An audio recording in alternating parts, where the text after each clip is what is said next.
আর কি দেখছিস? বেরো। কিছু দেখছি না আমি। তুই বেরো, কিন্তু আমি সবাই পাড়ার সবাইকে বলে দেবো। তুই কি বলবি? কি বলবো? তুই যখন তখন যাকে তাকে নিয়ে পাট খেতে ঢুকে যাস। তুই বেরো।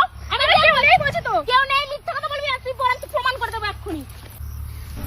হায় ভগবান, একটা ছেলে হলে হয়, চারটে ছেলে। ই মা, পাটের জমিটা একদম বিছানা পেতে নিয়েছে। আমি এক্ষুনি মেম্বারের কাছে গিয়ে বলবো। হ্যাঁ, অসভ্য ছেলে মেয়ে, এদের জন্য